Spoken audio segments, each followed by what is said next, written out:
Hello, my beautiful babies, and welcome to me reading the synopsis of Hunters of Dune and Sandworms of Dune. These are the two books written by Brian Herbert and Kevin J. Anderson that are supposedly based off of Frank Herbert's notes for Dune 7. Okay, Dune 7 never happened. Frank Herbert died before he could finish the series. And I have never read these books. I don't plan to, but we've just finished Chapter House Dune Club, and we were all a little curious about what happens in Hunters of Dune and Sandworms of Dune. So we are going to read the synopsis for this book. And this came out March. Oh no, 5 chapters were released previously. Okay. So 2007, 2006. But yeah, so all right, here we go. For 3 years, the no ship Ithaca has been in an alternate universe, hiding from the great enemy, quote unquote. It carries the clones or Golas of Duncan, Idaho, famous military commander Miles Tegg, and Bene Gesserit Shiana, the last Bene Lilac's master Scytale, and 7 small melange producing sandworms, as well as a number of other humans. So the rabbi's on board too, Rebecca, like all of those people.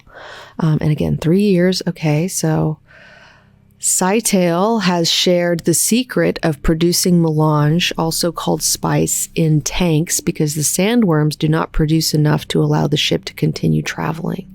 The mysterious Oracle of Time. Okay, that's not Frank Herbert. Speaks to Duncan and brings the no ship back into the regular universe. Okay, so they're in a side universe now. Okay, so when they escaped the net, apparently they went into a parallel universe. This ship is discovered by the mysterious Daniel and Marty, first mentioned at the end of Chapter House Dune. They're not first mentioned, but okay. They attempt to capture the ship, but it escapes. Okay, they did that, but it escapes again. All right. On Chapter House, the only remaining source of spice, Murbella, now the leader of the Honored Matres and Bene Gesserit, is attempting to merge the groups into the new sisterhood to prevent civil war. Desperate for more spice so that their navigators can travel through space, the Spacing Guild approaches her, but Murbella refuses, threatening to cut them off completely. Unbeknownst to everyone but the Bene Gesserit, the sandworms on Chapter House are not producing much melange, and the Bene Gesserit are making up the shortfall with their own stockpiles. Man, Murbella's just got so many fucking problems.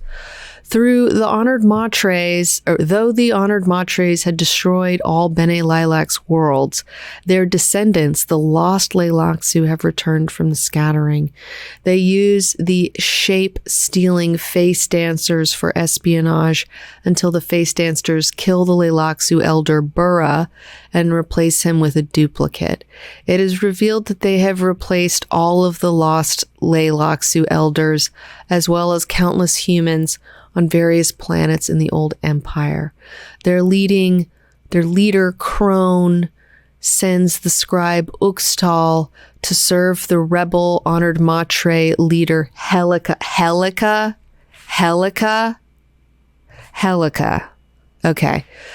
Who has proclaimed herself Matre's superior and now rules the conquered Bene Lilac's homeworld, Lilacs. The desperate Spacing Guild goes to Ix to seek an alternative means of space travel.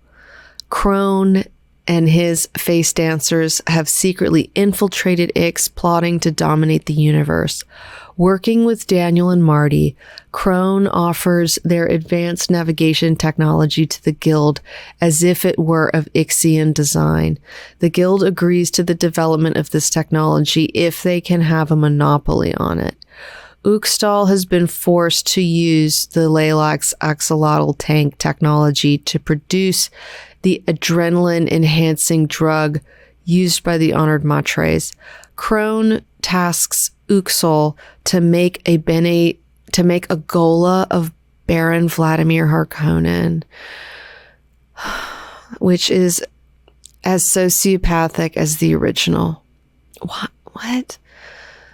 Oh my God. Okay, Crone obtains the blood of Paul Atreides and has Uxtal make a Gola of Paul. He intends to use the Gola of the Baron to twist Paul's Gola into a weapon for Daniel and Marty's conquest of the universe. Daniel and Marty don't seem like evil. Like, do they seem evil to you? Like they're trying to like take over the universe? Like, I don't get that. Okay. Later, Guild Navigator Edric comes to Lilac seeking Uxtal's knowledge of axolotl tanks, and the Navigator fears his kind's obsolescence when the Ixian navigation technology becomes available. They already have technology, but okay. He seeks a tank-based source of spice to break the Bene Gesserit monopoly, but everyone believes that technology died with the Leilaxu masters. Eventually, he accesses the genetic material of deceased Master Waff and creates several Waff Golas, hoping to recover the lost technology. The Leilaxu sustain their lives indefinitely using Golas. Scytale's current body is dying, but he does not have a replacement. He has only one secret to use as a bargaining tool, the hidden null entropy capsule containing cells of numerous important historical and legendary figures secretly collected by the Leilaxu for millennia as far back as the Balerian Jihad. The Bene Gesserit have a vicious debate over whether to create Golas of any of these historical figures. Wait, are they back with Marbella? Why did they get Scytale back? A few at a time, the historical Golas are created and Scytale is given a new body. On Chapter House, Marbella creates the Valkyries. Oh my God, the Valkyries? An elite new sisterhood strike force.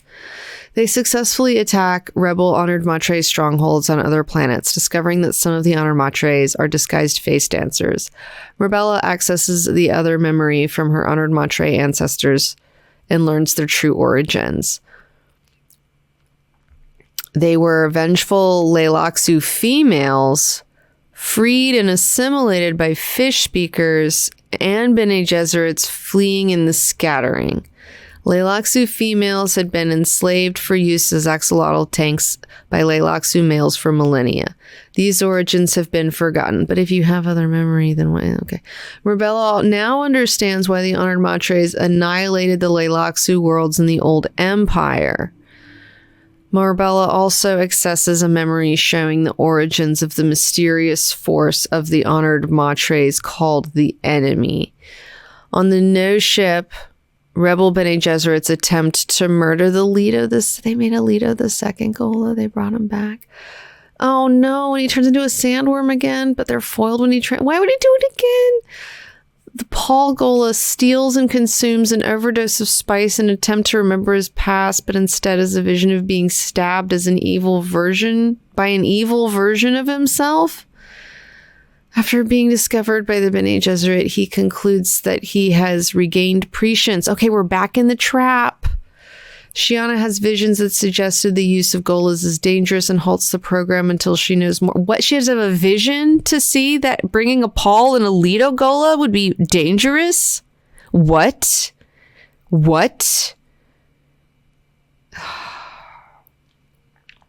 Daniel and Marty tell Crone to discard the Baron Harkonnen and Paul Atreides Golas, as they have lured the Ithaca ship into a trap and will soon capture the Gola of Paul Atreides on board.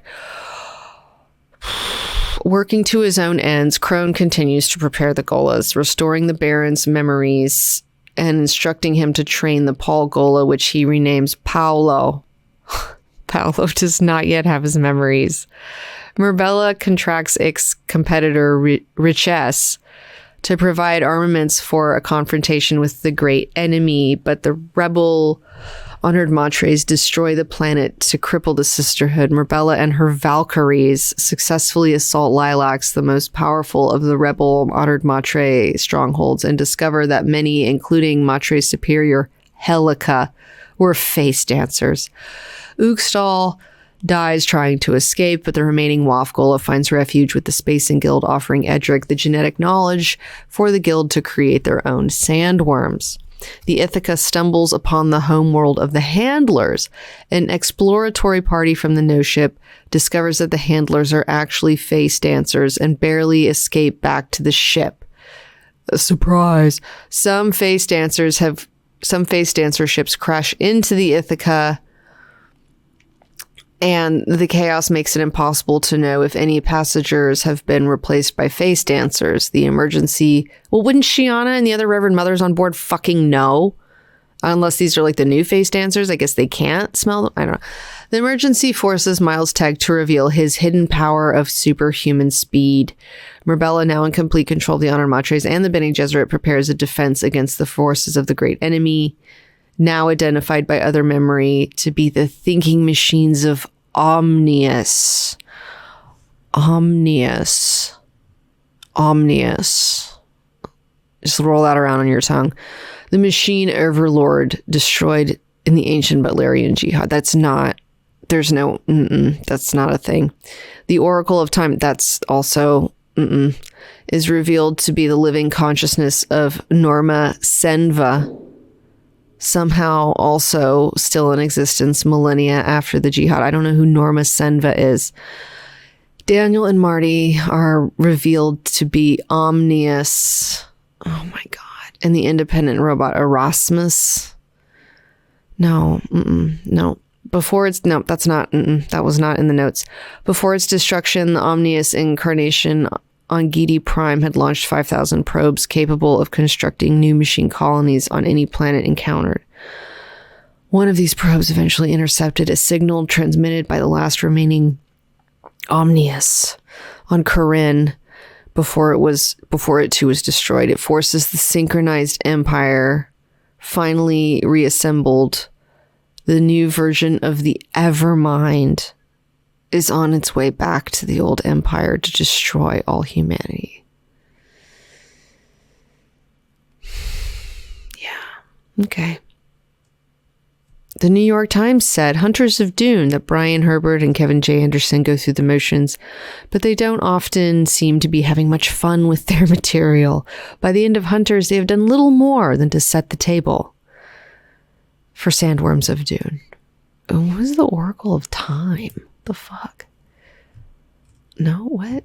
I clicked on the Oracle of Time. Oracle of Time brought me back.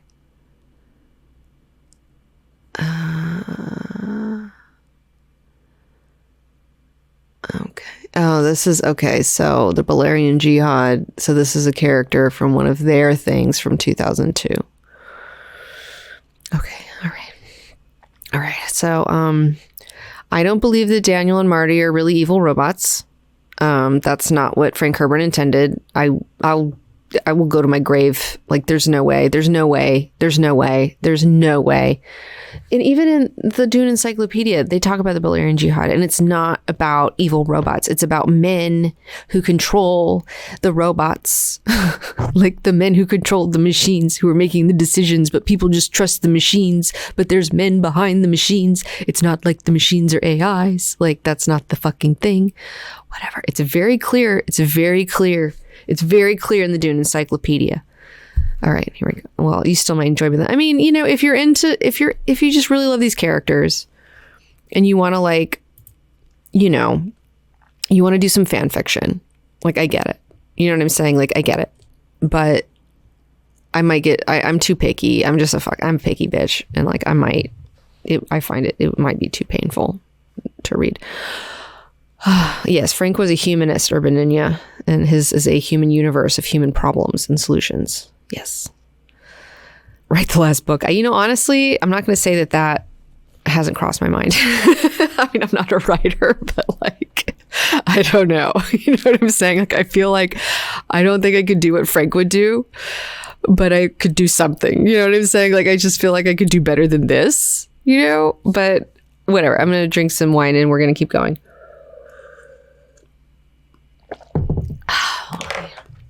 Let me just pour the rest of this. All right, here we go. Sandworms of Doom. Sandworms, and by the way, they're like, oh, the no ship Ithaca, where it's like, oh, they're making some allusion to, they're trying to compare it to Odysseus and all that. Okay, whatever. All right. The Sandworms of Doom begin. The passengers of the nose ship Ithaca continue their nearly 2 decade search for a new homeworld for the Bene Gesserit, while Duncan, Idaho, evades the tachyon net of the old couple, Daniel and Marty, now known to be thinking machine leaders, Omnius and Erasmus. Among the inhabitants of the Ithaca are young Golas of Paul Atreides, Lady Jessica, and others. Back in the Old Empire, Mother Commander Murbella of the New Sisterhood attempts to rally humankind for a last stand against the thinking machines.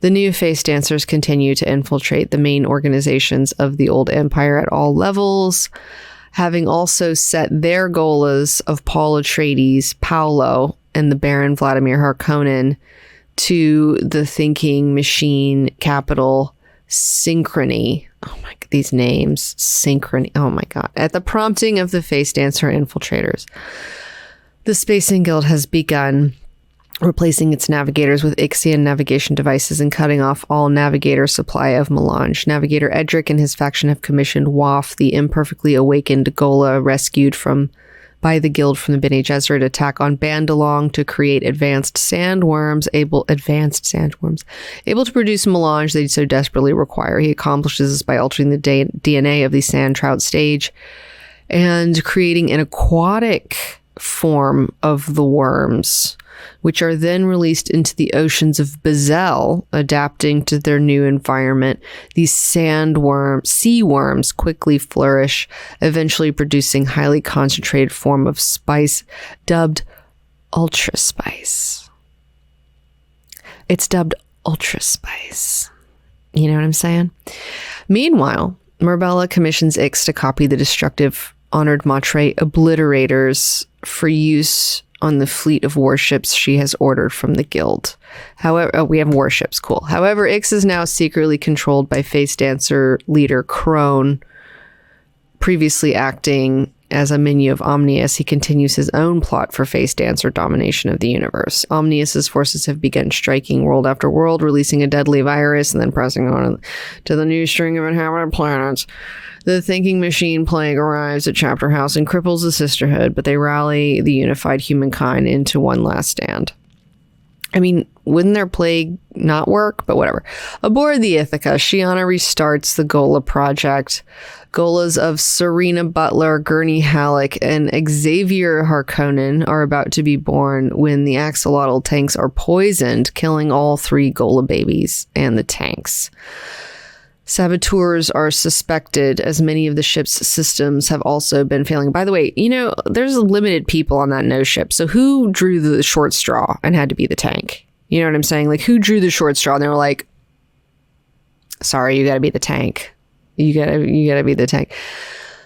Scytale, the last Leilaxu master, finally reawakens his own Gola's past memories but only by dying in front of his younger self. The Gola of Wellington Yui. Why would they bring Dr. Yui back? Why would they bring Dr. Yui back? Stilgar and Liet Kynes. Why would they regain their memories through various traumatic experiences. Desperate to replenish their supplies, the Ithaca lands on the planet Kelso, a world slowly being terraformed into a desert planet by introduction of sandworms years before by the Bene Gesserit. Stilgar and Liet Kynes decide to remain behind to help the natives slow the encroaching desert and prepare them for the inevitable. Having successfully completed his attempts to create a new incarnation of sandworm, Waff begs Edric to return him to the ruined planet of Rakkus so that he can spend what little time to live he has attempting to reintroduce the worms there as well. Unsuccessful, Waff resigns himself to failure and prepares to die as the last of his sandworm specimens perish. 12 sandworms erupt from beneath the surface. Waff realizes that the pearl of Leto's awareness that each sandworm carries had foreseen the honored Matre attack on Arrakis and caused them to have buried themselves deep beneath the planet's surface. Knowing the planet has begun healing itself, Waff is consumed by a worm, rejoicing that his prophet has finally returned. Meanwhile, Edric and the Ultra Spice are intercepted by Crone, who seizes the spice and kills the navigator. Okay, so Miles Tegg, his sacrifice was for nothing. It undoes the canon of Arrakis being destroyed and all of the worms. So they were really just underneath the planet. Don't worry about it. The saboteurs are eventually revealed to be the rabbi and the Ghola of Thufir Hawat, who had apparently been murdered and replaced with face dancers. There's just too much face dancer nonsense in this for me. Back on the planet of the Handlers during the events of Hunters of Dune. In the ensuing chaos that follows the discovery of the face dancers, the Ithaca is ensnared by the Tachyon net. Miles Tegg sacrifices his life in an unsuccessful attempt to prevent their capture. Oh, that sounds great. The Ithaca is brought to Synchrony. They are met by a party led by the Ghola of Vladimir Harkonnen. Seeing the young Ghola of Alia when he arrives, he immediately kills her. The original Alia had murdered his original self 5,000 years before. The Bene Gesserit Gholas of Paul, Jessica, Chani, and Yui are then taken to see Omnius and Erasmus. Omnius explains that to complete his domination of humanity, he requires the superior Kwisatz Haderach of the two Paul Gholas. Paolo and Paul are forced to duel, during which Paul is seemingly mortally wounded. Victorious, Paolo consumes the Ultra Spice, overwhelmed by the rapid onset of perfect prescient vision. Why would we do this again? He slips into a coma. Paul, at the urging and efforts of Dr. Yui, Cheney, and Jessica, slowly regains his past memories and is able to repair the damage to his body using Bene Gesserit physiological control.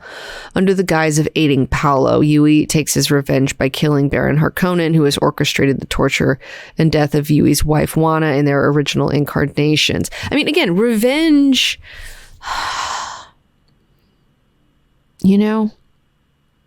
Revenge is for the emotionally retarded. Revenge is for children and the emotionally retarded, and that's what these books are about: is getting revenge. That's that's the thing, we're just discussing that. Whatever. Okay. As this is happening, Marbella has all of the new ships in place and is ready to launch their fleet against Omnius's oncoming armada. But the obliterators and Ixian navigation devices all suddenly fail. Marbella realizes they have been sabotaged. When it appears, I wonder if it was a face dancer.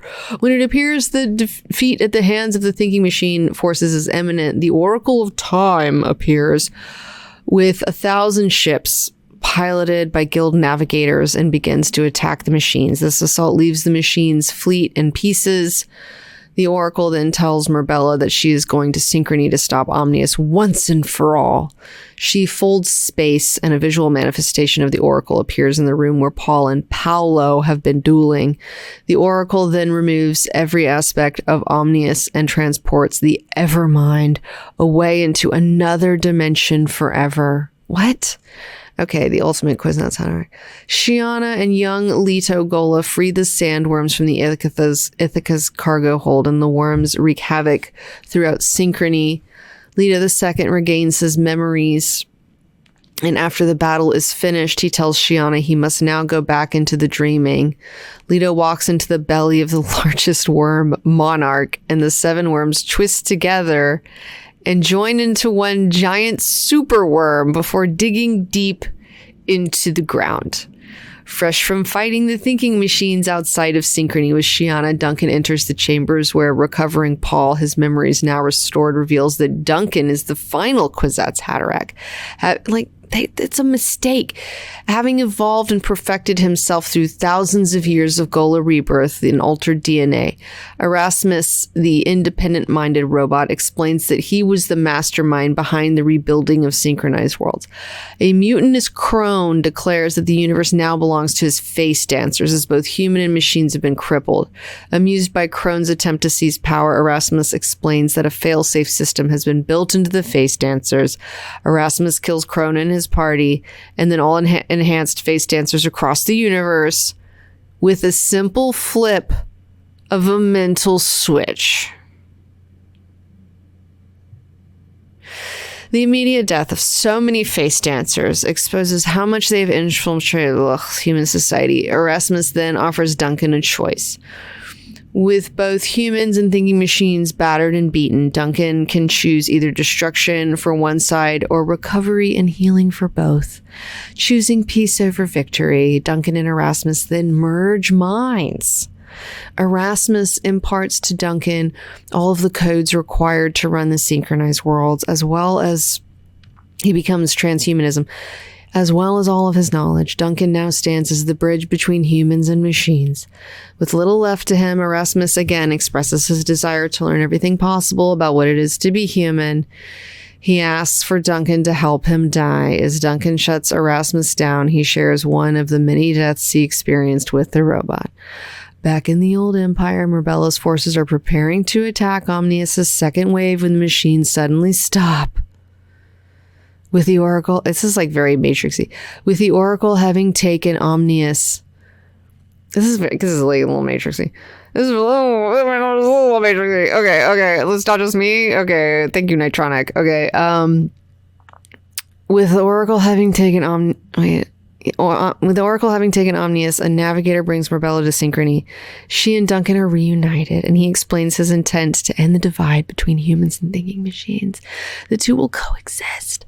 Duncan gives Synchrony to Shiana and her Orthodox sisterhood, while he returns with Mirbella for some more sexual collisions to help lead the new human-machine mode of life. So Shiana and Duncan never hook up. Because I really wanted Shannon and Duncan to hook up. It didn't sound like they did. Epilogue. On Kelso, the Golas of Stilgar and Leokines continue to aid in the attempt to hold back the expanding desert while simultaneously teaching the planet's occupants how to adapt to the changes that will inevitably come. Under Duncan's control, a thinking machine convoy lands on the planet. Duncan offers the Golas the aid of the thinking machines in holding back the desert. He tells Stilgar and Kynes that just as he has become both man and machine, Kelso will become both desert and forest. On Caladan, the Golas of Lady Jessica. Why didn't they bring back fucking Leto? Anyways, on dude, did Jessica and Tag ever fuck around? Like what? I don't know. On Caladan, the Golas of Jessica and Wellington Yui have returned to the ancient Atreides castle. Having removed all traces of the Baron's occupancy, the two discuss how they will go forward with their lives. Accompanied them is an unawakened 10-year-old Gola of Leto 1. Okay. But he's 10. Okay. Okay. Looking forward to the time when his memories will be restored, Lady Jessica finds solace in the fact that she will be reunited with her Duke. With the aid of the Leilaxu master Scytale, Shiana and the Orthodox Sisterhood on Synchrony have reestablished the ancient Bene Gesserit breeding program, resolving to never again breed another Kwisatz Haderach after, cloning a bunch of them, whatever. At her side, Shiana has the young Gola of Serena Butler, heroine of the Butlerian Jihad, along with Golas of the Leilaxu masters. Scytale has grown Leilaxu females from newly discovered cells, vowing that they will never again be forced into becoming axolotl tanks, in the hopes that this will prevent the creation of a vengeful enemy such as the Honored Matres from ever occurring again, and also vowing to never again allow the masters to corrupt the recovering Leilaxu people. On the recovering planet Dune, the awakened Golas of Paul and Cheney go about restoring the planet to its former glory. Now that Paul is able to devote all of his attention to her, Cheney remarks that he's finally learned how to treat his wife. She would never be a fucking cunt like that. She knew the fucking deal. Paul reaffirms his love for Cheney, telling her that he's loved her for over 5,000 years. The end. Publishers Weekly published a critical thing saying longtime collaborators Herbert and Anderson set themselves to a steep challenge and in the end failed to meet it in this much anticipated wrap-up of the original Dune cycle. Though pacing is brisk and the infrequent action scenes crackle with tension, only two minor characters, Golas, who are young clones with restored memories of Soup Dr. Wellington Huey and God Emperor Leto II, acquire real depth. Everyone else is too busy reacting to mostly irrelevant subplots like sabotage aboard the no ship Ithaca, a plague devastating the planet of Chapter House, and the genetic engineering of marine-dwelling sandworms. The lengthy climax relies on at least 4 consecutive Deus Ex Machina bailouts. Series fans will argue the novel's merits for years. Others will be underwhelmed. And that's it, guys. That's it. That's how it ends. So it's up to you if you want to go read them. I